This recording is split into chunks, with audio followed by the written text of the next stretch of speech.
Hi, and welcome to Enchantment of Eternity's review for Phantasms, which is episode 6 of season 7 of Star Trek The Next Generation. This video is a part of a series of videos where I review episodes of Star Trek as determined by my user polls.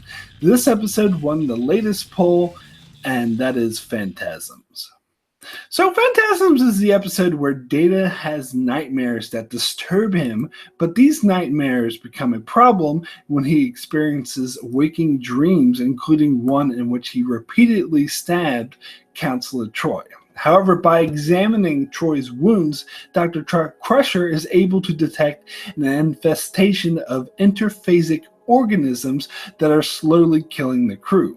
Picard then reasons that the dreams are Data's subconscious trying to alert him to the danger of the organisms, so they then examine his dreams and by doing so manage to find a way to kill the organisms and save the crew. So, in season 6, there was an episode called Birthright, which featured a guest appearance from Julian Bashir, where he had an artifact from the Gamma Quadrant that somehow triggered a dormant program in Data that gave him the ability to dream.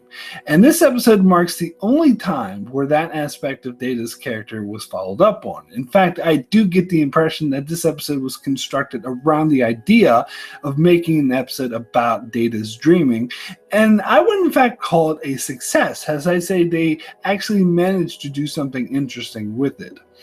This has always been one of my favorite episodes of Season 7, as I feel it manages to effectively pull off a really creepy tone that's paid off nicely by the end of the episode.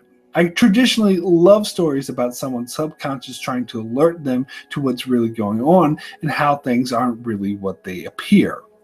Lost Highway is one of my all-time favorite movies that I would hold as an example of this. I also made a couple of amateur short films myself that had this same theme, as I think it is a fascinating structure for a story to have, and perhaps that's why I've always been attracted to this episode. However, part of the fun of movies like Lost Highway and Donnie Darko is that one can watch it multiple times to try to interpret what all the symbolism means, and there typically is no definitive right or wrong answer and is open to individual interpretation, whereas in this episode they definitively spell out exactly what all the imagery means, which does take some of the wonder away from it, but I still think is fascinating to explore. And the fact that they use Data as the central character who experiences these dreams makes it all the more interesting. I suppose some may find the concept that Data has a subconscious a bit hard to believe, but it makes sense to me, as he is a complex sentient being who was created to be as human as possible, and the fact that he has the ability to dream does imply that he has a subconscious. So this episode was a great step in Data's character story, as he was for the first time confronted with disturbing dreams and had to cope with them and struggle to find out what they mean. I think it was so like Data to go to the holodeck and consult a holographic version of Sigmund Freud, and it makes sense when they ended up being a failure. It did add a dynamic that Freud came up with all of these interpretations of the images in his dreams that all turned out to be false. And this was an episode where Counselor Troi actually had something to do. This wasn't out of character for her, as this dealt with the issues that were right up her alley in her area of expertise. And it was interesting seeing her try to guide Data through these experiences, and that she ended up being the first one that he lashed out on. But how she was willing to forgive him and move past it was interesting. It was particularly interesting that when she woke up in sickbay after the attack, the first thing she did was to call out to Data, not out of fear, but out of concern for him, which speaks a lot to her character. But overall, this episode manages to successfully pull off a very creepy and unnerving tone that few other Star Trek episodes manage to do.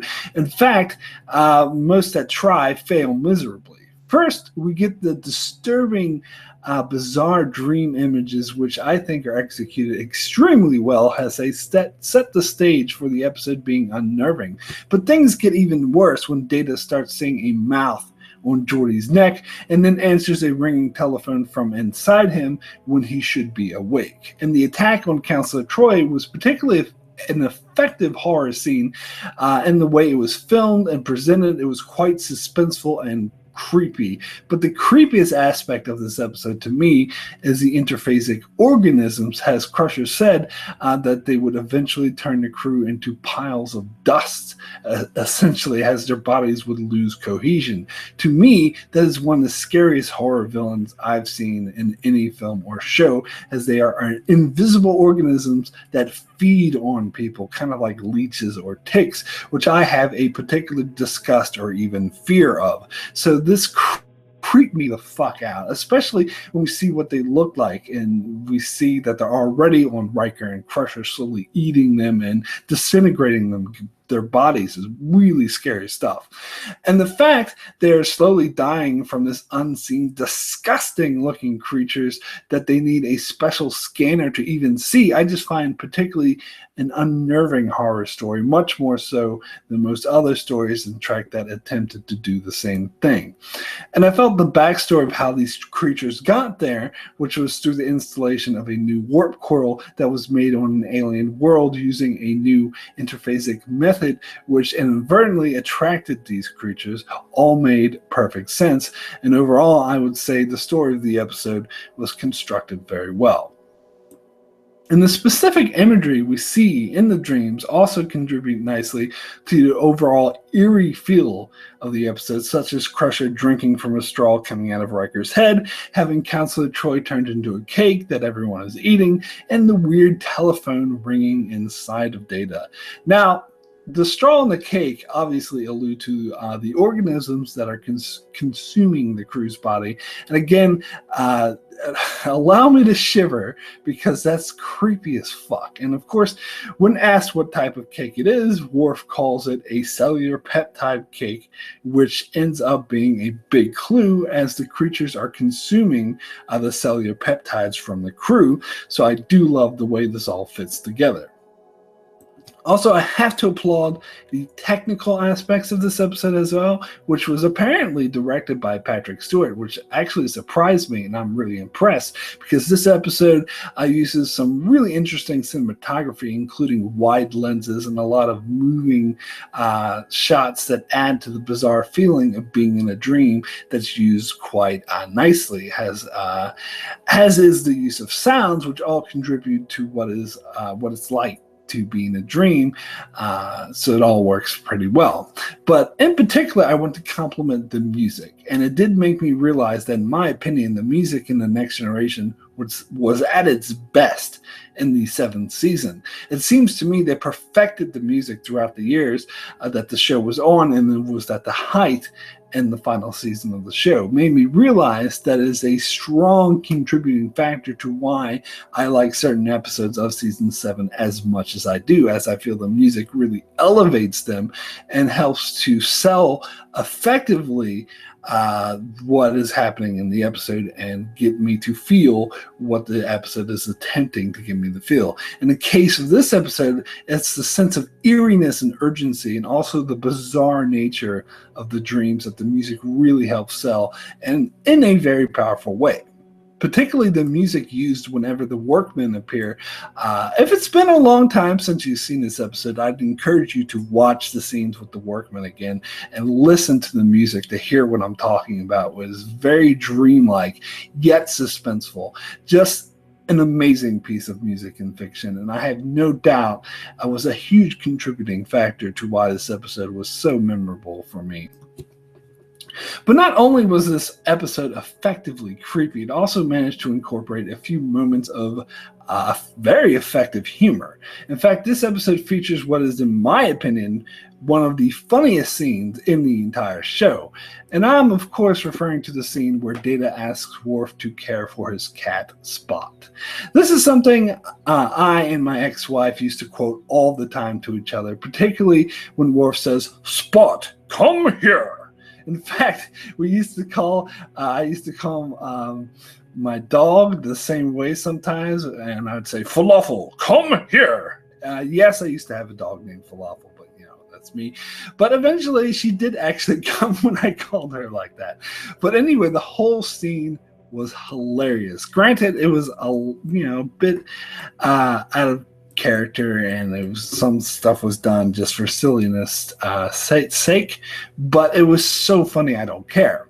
Like, it's unlikely Worf would think calling Spot in such a way would work, but who cares? And then there's Data, who then tells Worf that he must feed Spot, and then tells him to tell Spot that he's a good cat and a pretty cat. I absolutely love the glare that Worf gives him, and he simply says, "I will feed him." An absolutely hilarious scene, possibly my favorite, funniest scene from the entire show. And there was also the dream scenes when Data asked Worf what kind of cake that he was eating, and he said it was a cellular peptide cake with mint frosting. And later, when Picard was viewing Data's dreams and asked Data what kind of cake it was, he answered it was a cellular peptide cake, but Worf just had to chime in and say with mint frosting. I don't know why, but it cracks me up every time. Just the little touches like that. The way that Worf was so obsessed with the mint frosting, and he had to point it out every time. And it also adds to the eeriness of the dream. Also, more recently, a very funny internet meme came from this episode that has a picture of Picard talking on the phone, coming from inside of Data, and and in the meme, he's talking about his new Android smartphone that even has unlimited data. I'm sorry, but I love that. I think it's hilarious. However, one thing about the episode I found kind of confusing was when I first saw the episode was the workmen. It seems like these workmen are right out of the 19th century, and the scene where they removed Data's head was obviously they used the same prop that they used for Data's head in the episode Time's Arrow when they were in the 19th century. So it appeared to me that they were purposely making callbacks to that episode. So I thought this would factor in somehow, and I would actually reference this episode directly, but it didn't at all. So it makes me think that this connection was unintentional, which I actually found quite striking. This episode also contains a couple of side plots, and not really crazy about either of them, but they don't overly bother me either. One is of Picard being invited to some Admiral's ball that he finds boring as hell and he's trying to avoid. I suppose this was an attempt at humor, but I didn't really find it all that funny. But like I said, it doesn't bother me either. I didn't think it was bad writing, but it just wasn't particularly interesting either. However, the one scene that did make me crack a smile was after Picard spoke to the Admiral over the view screen, and he could tell Picard was trying to make an excuse to get out of it. As soon as the call ended, Riker said to him, "I think he's on to you, sir," which I actually found kind of amusing. But that was kind of silly. But one thing that was kind of dumb was particularly at the end of the episode, once the situation is resolved and Geordi says it would take 6 hours to get the warp engines back online, Picard's like, "Oh no, that means I'll miss the Admiral's ball. Dang." But Geordi is like, "Well, we could go faster." And Picard's like, "Oh, no. I wouldn't want to sacrifice the safety of the ship." I don't know, that felt kind of, I don't know, that felt kind of flat to me. It seemed a bit unnecessary, but whatever. The other side plot was that of the ensign who had a crush on Geordi, but he didn't share her feelings. This storyline I thought was completely unnecessary, and it feels like it was just thrown in there to fill up the runtime of the episode, so filler. It actually makes Geordi come off as a bit of an asshole the way he reacts to her, but what's worse is the scene where Picard is in engineering bugging Geordi about trying to get the engines repaired quicker. First of all, I thought Picard didn't want to go to the ball, so why would he be so eager to get the engines running again? And secondly, Geordi comes off as a huge asshole here because he's like, "No, sir, please don't touch that." It's obvious that he's being a huge dick to Picard, and it's pretty absurd that Picard doesn't even notice this. But anyway, that's a real minor thing. So my rating for Phantasms out of 10 is a 9. Excellent. I had originally planned on giving this episode an 8, which is what I've given in the past. But watching him again, I realized how well this episode works, how well the script is constructed, how great the cinematography and music adds to the eeriness feel, and how great the acting is that manages to have moments of creepiness, bizarreness, suspense, and humor in an episode that I feel contains the creepiest scene and the funniest scene of the entire series, as well as being a fascinating character journey for Data. Makes this one of the more memorable episodes of the entire series for me. So that's it for my review of Phantasms. So those of you who have been following my channel may be aware that I have found a new way to sort of determine which episodes of Star Trek I will review next, and that is by doing user polls. So I will now set up the user poll for which episode review I'm going to do next, which I have scheduled to do in about 2 weeks. So you have about 2 weeks to decide which poll. So I decide which candidates are for the poll randomly by going to this really cool website called Random Episode Generator, where I just go to the website, I click on the show, and it comes up with the random episodes. So now let me come up with the candidates for this week's poll to determine which episode I will review in 2 weeks. All right, so we go screensaver, and okay, the internet. So let's find out the original series candidate, and that episode is going to be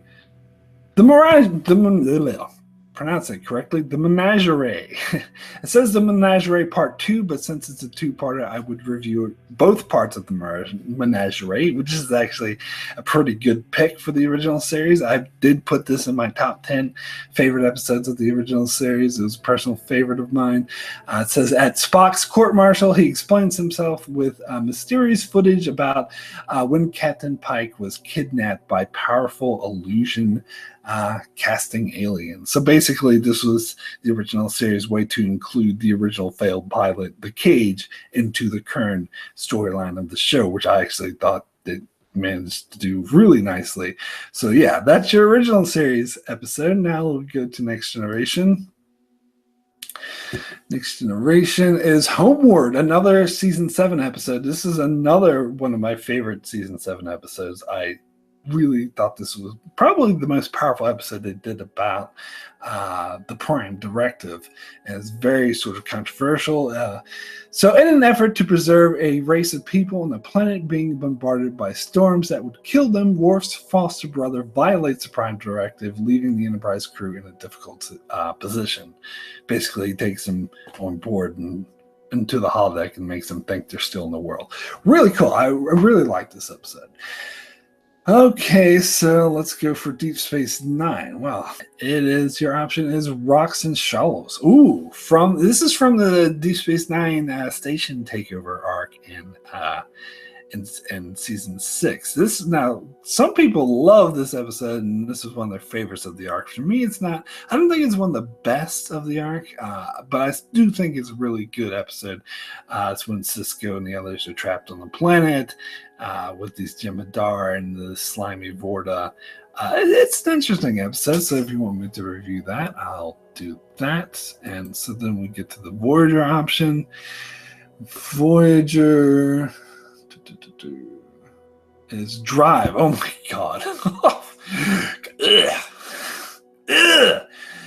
All right, so this is a race. This kind of, I think there was like an episode from Stargate or something that was just like this. It was some show, and it seems like this episode is just copying off of it.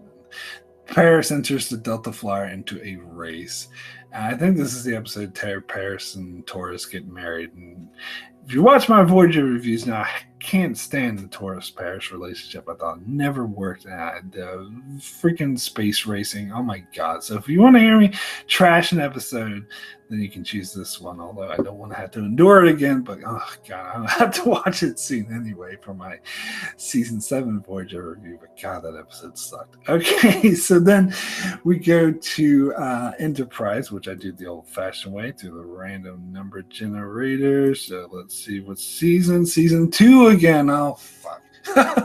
Okay, so season 2 for Enterprise and episode number 22. Okay, so this is not too far off from last season. So we go to IMDb and send out what is season 2, episode 22. Season 2, episode 22 is Cogenitor. It's actually a decent episode. How about that? And it's, in fact, my favorite episode from season 2 of Enterprise. It's probably my favorite episode from the first 2 seasons of Enterprise. Cogenitor. Because it actually has a really good analogy. It takes the fact that Trip is a bumbling idiot and makes an interesting story out of it, and it brings up really interesting moral dilemma that's true to the Star Trek way. So yeah, that's actually a pretty good option. I'd love to talk about that episode. So those are your choices in the poll. It was the Menagerie parts 1 and 2. What was the what was the Next Generation pick again? Homeward. That's what it's called. So the Next Generation pick was Homeward, which is another interesting episode. Deep Space Nine. You have Rocks and Shallows, or however you pronounce it. I'm probably pronounced it wrong, but who cares? And Voyager option is that crappy Drive episode. My God. And Enterprise option is actually Cogenitor. So there'll appear a poll, which should appear in this little corner right up here by my finger. There should be a little eye icon. It should have been out throughout the entire video. There'll be an icon with an eye. You click on that, bring up the poll, and if you don't see it, then you should try using a different device. I don't accept votes in the form of comments. Just because it is kind of mucks things up. So I really do apologize for those who aren't able to see the poll. I would suggest just try using a different device, but it should show up. It shows up a lot of mobile devices and stuff, so it should show up for you. This is the little button, little eye icon. So just click on that, vote in the poll. You have 2 weeks to vote, and then I will do my next Star Trek review on the winner. Cool. So if you enjoyed this video, be sure to check out my channel for many more videos on other shows like Game of Thrones, The Expanse, Mr. Robot, and more. So be sure to subscribe so you can keep up with all of that. And thanks a lot for watching.